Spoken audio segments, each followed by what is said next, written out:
Salam. Iya, kita persilahkan anak-anak kita menuju ke ruangannya untuk acara sekolah minggu. Mereka bisa dengarkan cerita di sana ya. Kalau Bapak, Ibu, dan saudara-saudara perhatikan di dalam ruangan ini apa ya sebenarnya ini ya? Ada apa ya memangnya? Ada yang tahu? Kenapa hari ini kok jadi begini ya? Bagaimana? Sudah tahu ya ada apa ini kok bisa seperti ini? Ya, kita semua tentu mengerti kenapa seperti ini ya. Tandanya itu Natal sudah tiba. Betul ya? Hari Natal sudah tiba. Karena itu kita bersyukur pada Tuhan karena Tuhan menolong kita sehingga bisa tiba di bulan di mana sebentar akan memperingati hari Natal. Tapi sekaligus bersyukur pada Tuhan karena Tuhan sudah tolong panitia sehingga mempersiapkan seperti ini. Ya ini unik ya, puji Tuhan. Ya, sebenarnya kenapa sih pasang-pasang seperti ini? Ya pertama mengingatkan kita mengenai Natal sudah tiba. Kemudian yang kedua, mau membawa kita untuk bersuka cita di hari Natal. Amin. Kita harus bersuka cita di hari Natal ini. Nah, saya akan ajak kita untuk membaca firman Tuhan supaya kita renungkan pada hari ini. Terambil dari kitab 1 Tesalonika pasal 1 ayat 2 sampai dengan ayat 10. 1 Tesalonika pasal 1 ayat 2 sampai dengan ayat 10. Demikian firman Tuhan saya bacakan. Kami selalu mengucap syukur kepada Allah karena kamu semua dan menyebut kamu dalam doa kami. Sebab kami selalu mengingat pekerjaan imanmu, usaha kasihmu dan ketekunan pengharapanmu kepada Tuhan kita, Yesus Kristus di hadapan Allah dan Bapa kita. Dan kami tahu, hai saudara-saudara yang kekasih, Dan kami tahu, hai saudara-saudara yang dikasihi Allah, bahwa Ia telah memilih kamu. Sebab Injil yang kami beritakan bukan disampaikan kepada kamu dengan kata-kata saja, tetapi juga dengan kekuatan Roh Kudus dan dengan suatu kepastian yang kokoh. Memang kamu tahu bagaimana kami bekerja di antara kamu oleh karena kamu. Dan kamu telah menjadi penurut kami dan penurut Tuhan. Dalam penindasan yang berat kamu telah menerima firman itu dengan sukacita yang dikerjakan oleh Roh Kudus. Sehingga kamu telah menjadi teladan untuk semua orang yang percaya di wilayah Makedonia dan Akaya. Karena dari antara kamu firman Tuhan bergema bukan hanya di Makedonia dan Akaya saja, tetapi di semua tempat telah tersebar kabar tentang imanmu kepada Allah. Sehingga kamu tidak usah mengatakan apa-apa tentang hal itu. Sebab mereka sendiri bercerita tentang kami, bagaimana kamu sambut dan bagaimana kamu berbalik dari berhala-berhala kepada Allah untuk melayani Allah yang hidup dan yang benar. Dan untuk menantikan kedatangan anaknya dari sorga yang telah dibangkitkannya dari antara orang mati, yaitu Yesus yang menyelamatkan kita dari murka yang akan datang. Demikian sejauh ini bacaan firman Tuhan, dan berbahagialah setiap kita membaca firman Tuhan, merenungkan dan melakukannya dalam kehidupan kita setiap hari. Bapak, Ibu, dan saudara-saudara dikasihi Tuhan, dahulu kita tidak mengerti bagaimana menulis huruf, ya. Lalu kita diajari oleh orang tua, kemudian oleh guru, ya, diajari bagaimana caranya dan bagaimana bentuknya huruf. Caranya menulisnya bagaimana, bentuknya itu bagaimana. Misalnya huruf O. O itu bagaimana? Kalau misalnya orang tua atau guru kita tulis O, bisa langsung menulis? Tidak bisa. Atau suruh tulis I, bisa langsung menulis? Tidak bisa. Kita butuh contoh. Ya toh, butuh contoh. Maka biasanya itu, entah orang tua atau guru kita itu menulis, ditarik garis gini. Nah, jadi bulat begini ya. Tarik garis, keliling begitu, terus nyambung ke atas. Itu disebut O. Begitu ya. Setelah dia tuliskan, terus kita disuruh niru. Biasanya kita tidak bisa kan, terus tangan kita dibantu dipegang. ditarik begini, ditarik kadang-kadang miring-miring kan. Nanti lama-lama baru bisa itu seperti yang seharusnya. Itu misalnya huruf O ya. Misalnya huruf I juga begitu, tarik garis ke bawah terus kasih titik. Itu kan yang gampang-gampang. Belum lagi kalau G kan tambah susah ya. Ada bulat-bulatnya terus gitu dan seterusnya. Nah, Bapak Ibu dan saudara-saudara, sekali lagi belajar menulis huruf itu tidak cukup hanya dengan omong. Perlu contoh. Ya, untuk kemudian kita tiru. Nah, tema khutbah hari ini kan menjadi teladan untuk semua orang. Nah, teladan itu apa sih? Teladan itu merupakan jenis contoh yang spesifik yang baik untuk ditiru. Itu teladan.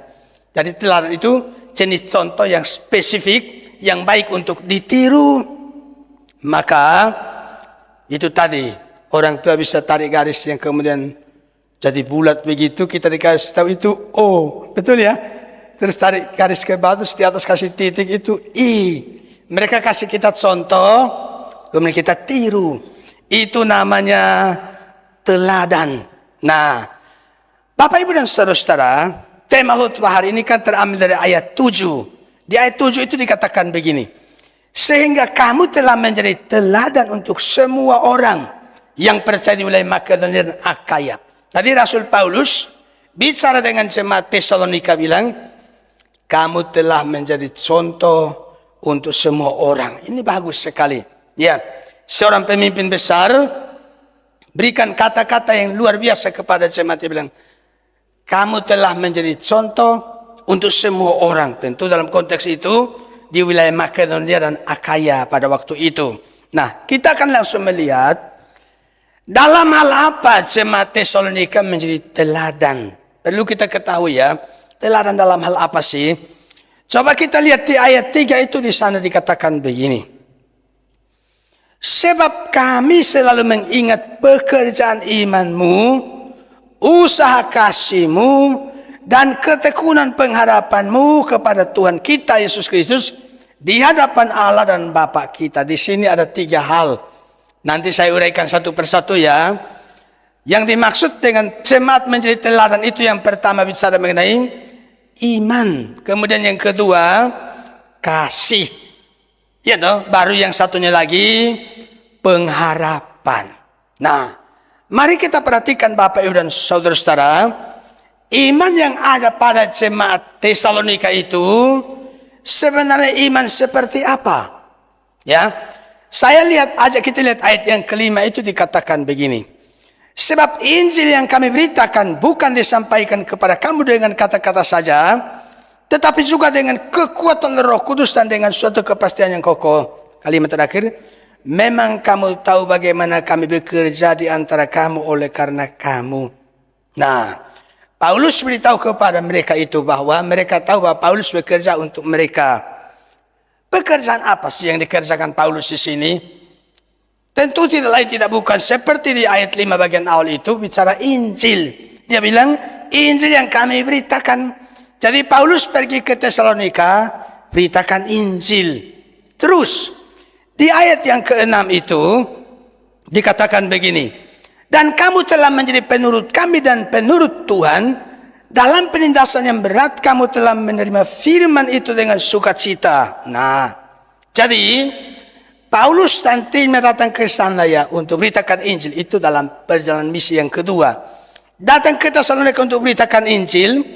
Di dalam ayat itu dikatakan bahwa kamu telah menerima firman itu dengan sukacita.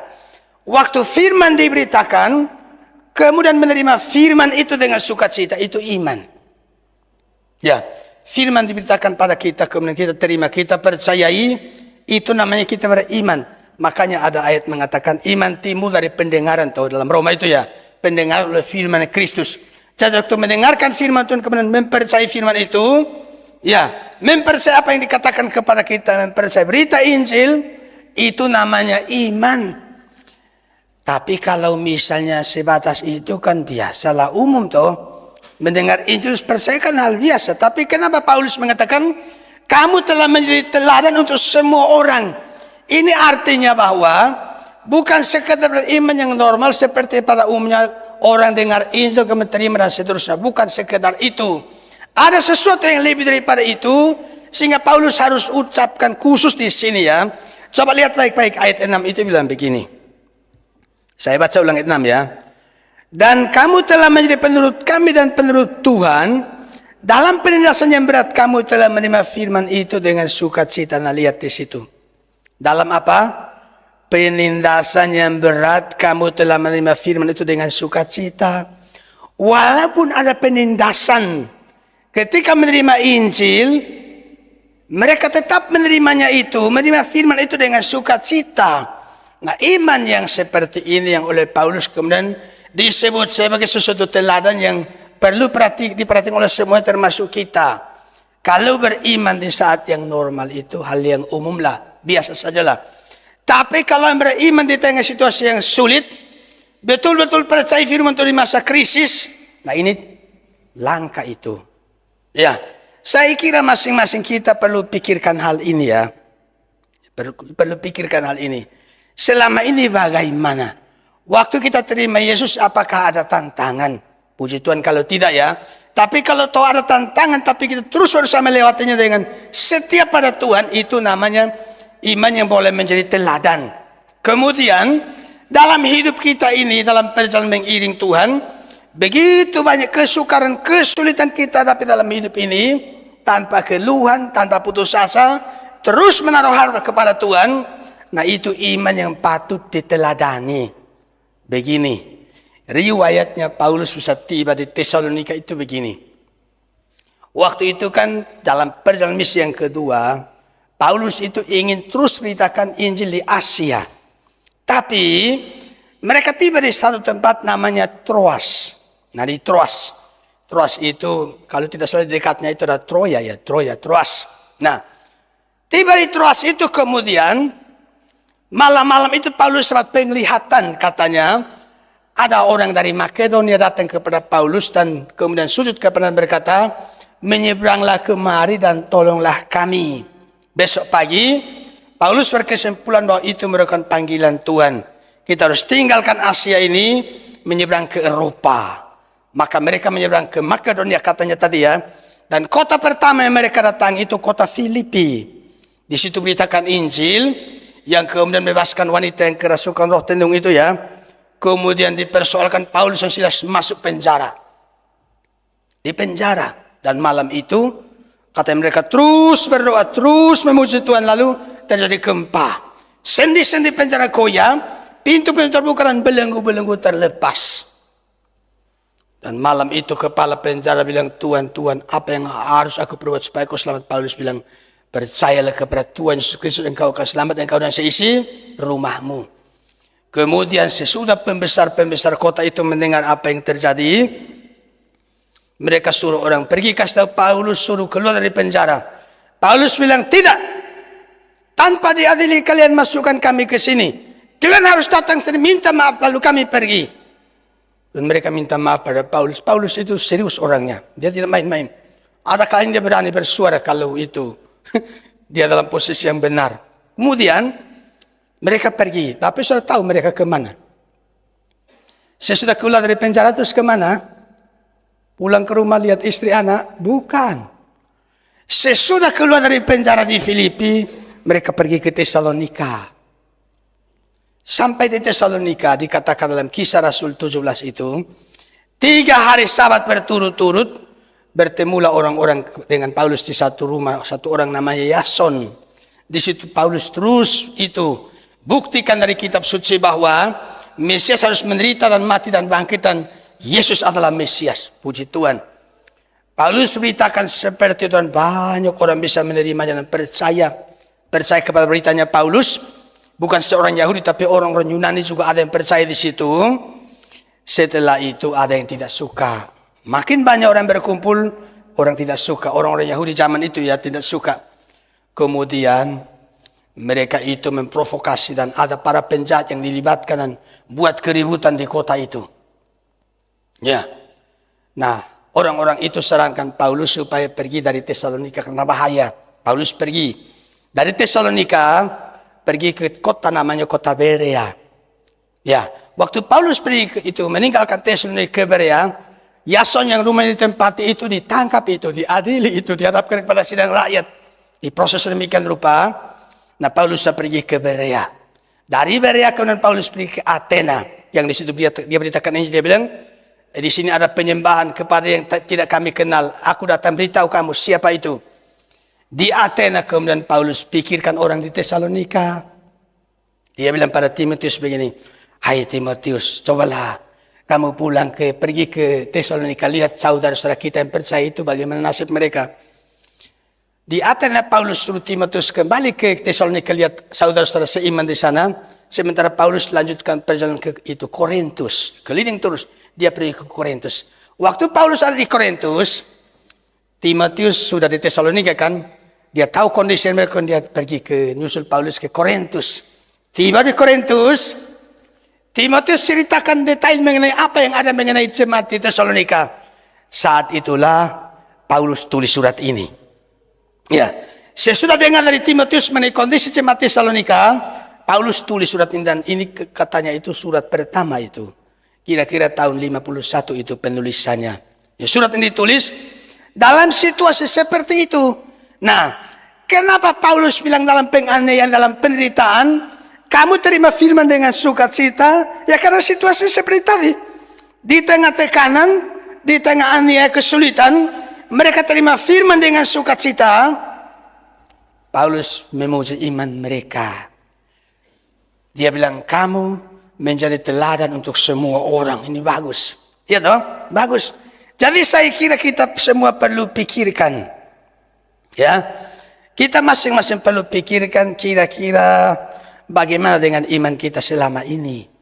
Apakah kita ini percaya Tuhan Yesus di masa yang tenang begitu ya.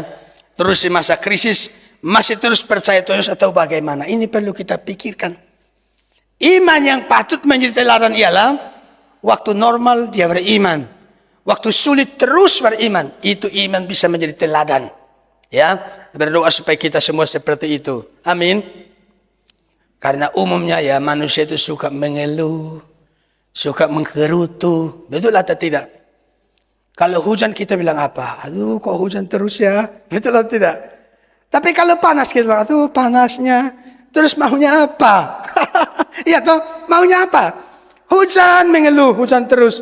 Di mana-mana banjir, aduh susah. Nanti kalau nggak ada air, juga susah. Terus kita mengeluh lagi. Makanya ada pengakuan ini. Makanya kadang-kadang kita diizinkan Tuhan mengalami situasi panas dingin. Pernah alami panas dingin? Karena kita ini memang aneh manusia itu. Panas mengeluh. Aduh terlalu panas. Dingin juga melihat. Aduh terlalu dingin. Terus maunya apa yuk? Maka harusnya kita ini belajar untuk suka bersyukur kepada Tuhan. Orang yang suka bersyukur kepada Tuhan, orang seperti itu, dia bisa menjadi teladan. Amin. Bagaimana? Selama ini sudah menjadi teladan dengan bersyukur, dengan iman yang konsisten walaupun keadaan tidak normal. Perlu kita pikirkan. Nanti tiba-tiba kita sakit. Waktu sehat kan kita syukur, toh puji Tuhan. Tapi kalau sakit bagaimana? Kalau sekedar sakit yang biasa flu atau batuk kan mungkin gampang ya. Tapi sakit yang agak berat biasanya bagaimana? Seringkali kan kesaksian yang heboh itu bagaimana? Saya sakit dan hampir mati. Tahu-taunya saya disembuhkan oleh Tuhan. Puji Tuhan. Haleluya. Semua katakan haleluya, puji Tuhan, tepuk tangan untuk Tuhan. Ini kan luar biasa bukan? Tapi coba. Sakit sudah berdoa enggak sembuh-sembuh. Puji Tuhan, ada amin. Untuk yang kedua ini kan tidak gampang, tapi dengar ya. Ada orang bilang begini. Sakit, doa enggak sembuh-sembuh, tapi Tuhan kasih saya kekuatan dan saya mampu melewatinya. Ini iman yang bisa jadi teladan. Amin. Tuhan itu loh mencari orang-orang yang seperti itu. Waktu lancar imannya kuat, tidak lancar juga imannya kuat. Seperti Ayub itu loh. Iya toh? Dia jadi orang yang kaya raya. Dia jadi orang yang keluarganya semuanya sehat-sehat. Tiba-tiba semua hartanya habis. 10 anak juga habis semuanya. Dia bilang apa? Tuhan yang memberi. Tuhan yang mengambil. Terpujilah nama Tuhan. Maka dulu saya katakan satu kalimat itu. Paulus itu seorang penyembah yang tulus. Normal dia sembah Tuhan. Tidak normal tetap sembah Tuhan. Tak pernah berubah. Nah, iman seperti ini boleh menjadi teladan. Kemudian ayat yang ke-6 itu bilang begini. Dan kamu telah menjadi penurut kami dan penurut Tuhan. Ini kan menambah melengkapi mengenai jemaat di sana tuh. Dengar Injil mereka terima. Bukan hanya itu, tapi katanya menjadi penurut para rasul. Paulus dengan timnya juga menjadi penurut kepada Tuhan. Maksudnya itu suka taat kepada Tuhan. Jadi di sini Injil ubah hidup mereka menjadi penurut sekarang itu, atau menjadi orang yang taat. Ayat 7. Sehingga kamu telah menjadi teladan untuk semua orang yang percaya di wilayah Makedonia dan di Akaya. Jadi memang kita harus jadi teladan. Waktu hari Senin saya pergi ke Malang dengan istri saya itu sebut Cahaya. Di sana bertemu Pak Kris dengan Ibu, juga Bu Bernis ya. Ada Bu Esther. Kami hadiri satu acara itu. Penutupan peti jenazah almarhum suami daripada Ibu Juniarti. Satu majelis di Malang yang sangat setia. Orang itu rendah hati. Sudah 30 tahun lebih saya kenal orang itu. Memang saya tidak pernah penuh pelayanan di Malang. Tapi saya tahu waktu masih kuliah saya kenal orang itu. Dan ya selama pelayanan sekian tahun juga mengerti bagaimana sepak terjangnya Ibu Juniarti itu orang sangat setia kepada Tuhan. Terus rendah hati orangnya. Nah, mengapa itu jauh di Malang tapi saya berangkat itu. Saya bilang ke istri saya, ayo kita berangkat. Saya tidak datang juga tidak apa-apa sebenarnya. Kan ada gembala sidangnya toh. Tapi saya ini tersentuh dengan hidupnya orang itu. Tersentuhnya kenapa sih? Tidak akan saya lupakan sampai selama-lamanya. Bukan sampai mati ya, tapi sampai selama-lamanya karena itu ada nilai kekalnya. Pada tahun 1995, 30 tahun lalu. Waktu itu saya masih kuliah di Salem itu, tingkat 2. Yang paling menyentuh, mengesankan dari saya itu. Kalau Bapak Ibu tahu di tempat kita kan ada sekarang Ketumbar. Dulu namanya bukan Ketumbar tapi KKB. Kelompok Kabar Baik. Nah, kenapa saya bilang menyentuh hati saya? Itu Pak Jemi, namanya Pak Jemi. Suaminya Pak Jemi itu punya istri Ibu Juniarti. Ibu Juniarti ini majelis. Nah, tahu-taunya waktu itu rumah mereka di Malang itu, dekat rumahnya Bu Sofia, rumah mereka di Malang itu disediakan untuk tiap Sabtu itu kita buat kelompok kabar baik. Jadi tiap Sabtu jam 4 sore itu saya datang ke situ. Tiap Sabtu jam 4 sore saya datang. Tiap Sabtu jam 6 saya datang ke situ. Ke rumahnya. Anak-anak kecil di situ dikumpulkan banyak. Untuk saya ceritakan firman Tuhan. Itu berjalan terus. Dan saya tahu tidak ada yang sia-sia. Betul atau tidak? Maka yang mengesankan di hati saya ini apa sih? Orang itu mengenal Yesus. Ya, mengenal Yesus dalam hidupnya. Sesudah itu dia membuka rumahnya untuk kemudian Yesus diberitakan. Anak-anak dulu kan anaknya masih kecil toh, 2 anaknya. Yang satu sudah dipanggil Tuhan. Anaknya masih kecil, banyak teman-temannya di situ. Terus diajak kumpul semua, banyak sekali kumpul anak-anak. Cerita firman Tuhan. 30 tahun lalu ya, saya masih ingat. Maka kemarin dia dipanggil Tuhan, saya putuskan datang. Dia sudah berikan satu teladan. Bagaimana dia buka pintu rumahnya. Untuk mengumpulkan anak-anak, Injil diberitakan di situ. Semangat anak-anak itu, saya masih ingat itu. Ya, semangat. Jadi perhatikan di sini, kita harus memikirkan. Nanti kalau kita dipanggil Tuhan, kira-kira orang akan berkata apa tentang kita. Pak Jemi, dia sudah tinggalkan satu teladan. Bahkan Pak Gembala sidangnya itu, Pak Pendeta soal cerita, dia akan dikasih tugas sebagai bagian keuangannya. Pak Sor bilang begini waktu upacara tutup itu, dia bilang, Pak Jemi ini tidak pernah mengeluh atau mengatakan apa mau berhenti atau bagaimana. Terus dengan tekun, terus dengan setia, laksanakan tugasnya sampai dia dipanggil Tuhan.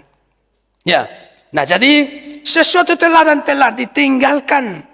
Ya, teladan itu sungguh luar biasa. Di Malang juga ada satu toko namanya Pak Stefanus itu. Pak Stefanus, almarhum, dipanggil Tuhan tahun lalu ya Pak? Tahu? Ya, kira-kira tahun lalu, Natal waktu itu. Tahun lalu apa 2 tahun lalu, maaf saya lupa tahunnya, tahun berapa. Orang itu juga setianya setengah mati. Kalau Bapak sudah tahu, setiap pagi kan ada renungan garam keluarga dibagikan di grup WA atau itu renungan asal usulnya dari mana? Ya Pak Stefanus itu, dengan Pak Hananiel itu, Bapak pendeta kita itu yang merintis gereja Helios. Dan Pak Stefanus itu seumur hidupnya dia baktikan untuk buat renungan itu.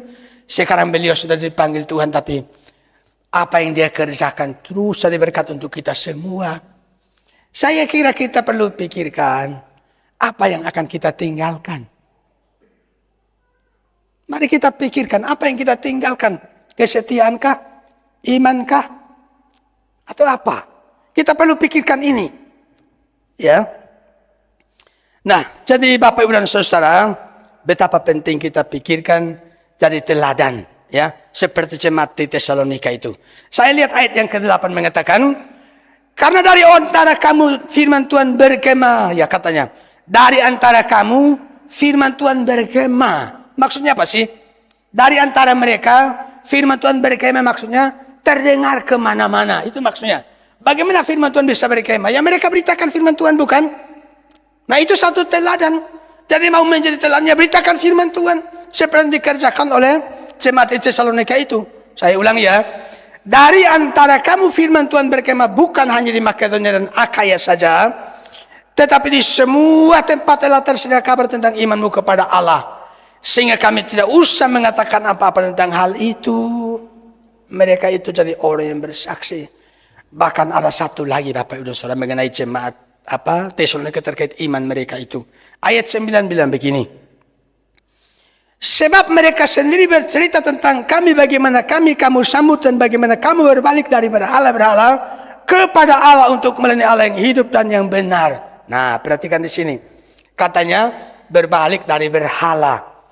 Terima Injil di masa krisis karena ada penganiayaan toh, ada penderitaan. Terima Injil di masa krisis. Ayat 6 bilang jadi penurutnya Rasul, terus dari penurutnya Tuhan. Iya toh. Masa krisis juga beriman. Jadi penurut Rasul, penurutnya Tuhan. Tapi di sini juga dibuktikan dengan mengatakan tinggalkan berhala-berhala. Berbalik katanya. Berbalik dari berhala-berhala kepada Allah. Bukannya berbalik dan dari berhala kepada Allah. Tapi katanya untuk melayani Allah yang hidup dan benar, luar biasa. Tidak sekadar berbalik, tapi berbalik dan melayani. Memberi diri melayani Tuhan. Berbalik dari berhala. Apa maksudnya ini? Mereka itu bertobat. Dengar Injil terus berubah hidupnya, bertobat. Tadi menyembah berhala, sekarang tidak mau menyembah berhala lagi. Saya coba teliti. Berhalanya orang Tesalonika waktu itu apa sih? Tidak dirinci. Apa berhala mereka? Pokoknya berhala mungkin dewa-dewi. Apa mereka terus juga dari kekaisaran Romawi kan pada waktu itu mereka dikuasai. Jadi berhalanya apa tidak tahu, tapi pokoknya mereka tinggalkan berhala. Lalu kemarin itu saya coba baca. Apa sih berhala zaman sekarang ini? Yang perlu kita pikirkan. Maka berhala untuk kita zaman itu apa? Hawa nafsu. Hawa nafsu bisa jadi berhala. Di dalam PAP muda saya bahas mengenai hukum 10. Ya tahu, jangan mengingini hak milik sesamamu, suaminya, istrinya. Ya toh, berhala-berhala, apa maaf, barang-barangnya, atau ingin membalas jahat dengan jahat ya, dan seterusnya. Daud itu jahat itu, dia inginkan istrinya Uria itu, siapa nama itu? Batseba. Dia buat trik, dia ambil istrinya Uria itu, Batseba, dia cari akal kemudian Uria itu dibunuh. Ini kan jahat.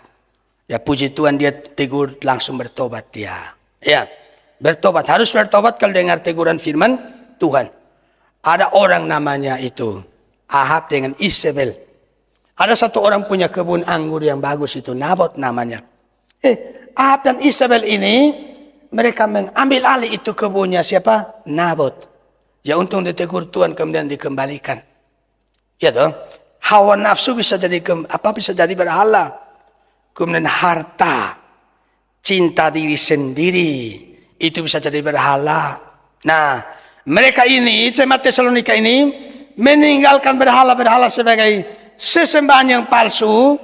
Sekarang mereka beralih kepada Allah yang benar, yang diajarkan oleh Paulus dan timnya. Mereka berhenti berbuat dosa. Ada perubahan hidup. Kan dalam surat Yakobus itu toh, iman tanpa perbuatan pada hakikatnya adalah mati. Sekarang mereka beri diri kepada Tuhan. Jadi itu pertama. Teladan apa yang Paulus ungkapkan mengenai jemaat Tesalonika itu? Iman. Ya.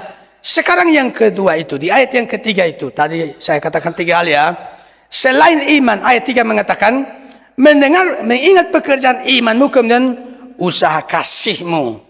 Jadi yang kedua itu, kasih. Entah 2 minggu lalu atau kapan saya lupa itu. Saya khutbah mengenai iman dan kasih itu seperti koin itu. 2 sisinya, ada 2 sisinya. Tidak bisa dipisah itu. Jadi dia beriman, mesti ada kasih. Ya toh? Kalau orang beriman terus tidak ada kasih, ya tidak benar. Ya toh? Nah, Bapak Ibu dan Saudara, kasih Kristen itu harus mulai dari mana? Di belakang ini.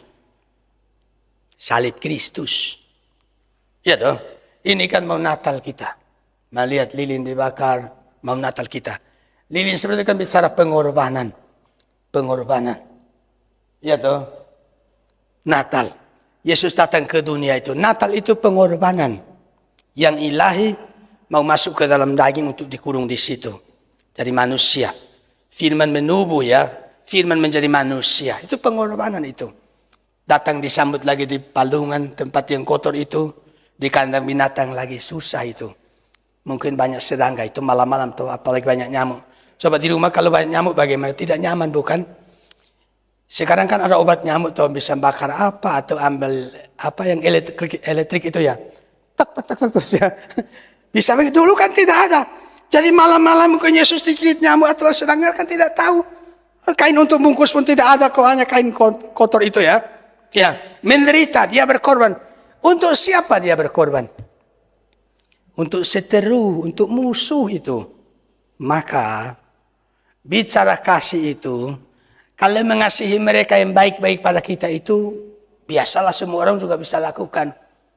Yang luar biasa itu yang mana? Mengasihi yang sudah mengecewakan kita itu loh yang luar biasa. Bagaimana? Selama ini sudahkah kita mengasihi yang mengecewakan? Aduh Pak, sulit Pak. Dengar suaranya saya juga nggak tahan Pak. Apalagi lihat wajahnya. Kadang-kadang begitu kan? Ya. Sebagai orang Kristen kita harus mengasihi. Amin. Tuhan sudah beri kita anaknya sebagai bukti kasihnya. Paulus itu dia bicara pada jemaat di Tesalonika itu mereka mengasihi. Nah, waktu kita tidak cukup saya jelaskan kasih mereka seperti apa. Sekarang saya lanjut kepada bagian yang ketiga. Ayat 10 itu. Ayat 10 mengatakan begini. Dan, ayat 10. Dan untuk menantikan kedatangan anaknya dari sorga, yang telah dibangkitkan dari antara orang mati, yaitu Yesus yang menyelamatkan kita dari murka yang akan datang. Ayat 10 ini ada hubungan dengan 3 hal di ayat 3 tadi itu. Ayat 3 ayat 2 tadi. Ayat 3 ya. Yang ada iman, ada kasih, kemudian satu lagi pengharapan. 3 hal ini yang kemudian oleh Paulus disoroti bahwa dengan 3 hal itu jemaat Tesalonika telah menjadi teladan untuk semua orang. Pengharapan seperti apa? Ya ini ayat 10 ini. Menantikan kedatangan Yesus. Ya. Dan kita sedang ada di masa ini toh. Menantikan kedatangan Yesus yang kedua kali. Perhatikan kalimat berikut. Ayat 10 itu. Yang telah dibangkitkannya dari antara orang mati. Yaitu Yesus yang menyelamatkan kita dari murka yang akan datang. Kenapa kita menantikan Yesus? Harus terus menantikan Yesus. Karena Yesus yang di sini katanya bangkit. Kemudian menyelamatkan kita dari murka. Ya. Dia sudah bangkit dari kematian, kemudian dia menyelamatkan kita dari murka Allah. Maksudnya, Kita tidak dihukum lagi kalau kita percaya pada Tuhan Yesus. Dan memang ini hanya ada di dalam Yesus Kristus. Dialah satu-satunya pribadi yang sudah mati di kayu salib. Kemudian dikuburkan tapi dia bangkit lagi. Mengalahkan kematian. Berikan kita hidup yang kekal. Waktu hari Kamis itu. Di acara PA saya bicara mengenai kematian. Saya sudah uraikan sedemikian rupa tahu mengenai kematian. Kemudian pada hari Jumat itu ada doa akhir bulan. Saya juga menjelaskan di sana. Cinta firman Tuhan. Kenapa harus cinta firman Tuhan?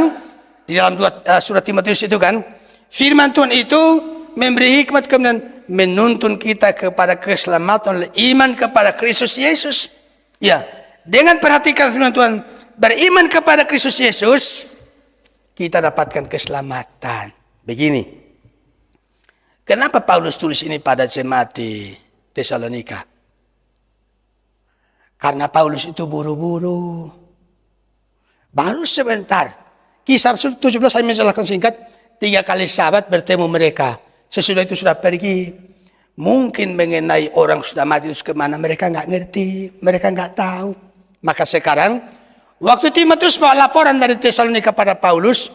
Paulus mendengar. Sekarang dia tulis surat, dia bicara pada mereka mengenai pengharapan menantikan kedatangan Yesus. Maka di itu Tesalonika pasal 4 ayat 13 itu membicarakan kita tidak boleh berduka cita seperti mereka yang tidak punya pengharapan. Ya toh? Mereka yang sudah meninggal dalam Kristus dikumpulkan bersama-sama dengan Allah. Kenapa Paulus katakan itu pada jemaat Tesalonika? Waktu itu pertemuannya sangat singkat, pengetahuan mereka terbatas. Ya dong, pengetahuan mereka terus. Sekarang Paulus kasih tahu mereka. Maka kita yang di zaman ini juga perlu pikirkan hal ini. Punya pengharapan. Jangan sampai kita ikut Yesus berhenti di tengah jalan. Bagaimana? Hati-hati karena orang bisa berhenti di tengah jalan. Harus ikut terus sampai kapan? Sampai Yesus datang. Ya dong, ada lagu itu. Ku ikut sampai kulihat Yesus, ku ikut sampai kulihat Yesus, ku ikut sampai kulihat Yesus selamanya, selamanya. Bagaimana? Mau ikut sampai kapan? Nah, saya tutup khotbah ini. Orang pilihan Tuhan. Ayat 4 kan bicara orang pilihan toh, orang pilihan Tuhan. Orang pilihan Tuhan itu dalam hidupnya itu perhatikan. Dia akan punya iman yang sungguh-sungguh seperti jemaat Tesalonika. Kedua, dalam hidupnya akan ada kasih. Kemudian yang ketiga, di dalam hidupnya akan terus berpengharapan kepada Tuhan. Saya membacakan satu kalimat begini. Saya tulis di sini untuk menutup khotbah ini ya. Kalimatnya bilang begini. Buah nangka, buah kelapa. Biasanya orang bilang apa? Ya toh? Buah nangka, buah kelapa. Bilang apa? Terus, buah pepaya, buah naga. Itulah nama-nama buah. Ada orang ngerjain teman-temannya. Temannya kira itu pantun, ternyata dia bilang, itulah nama-nama buah. Maksudnya apa ini? Kalau kita orang pilihan Tuhan, pasti menghasilkan buah. Iman, kasih, dan pengharapan. Tuhan berkati kita.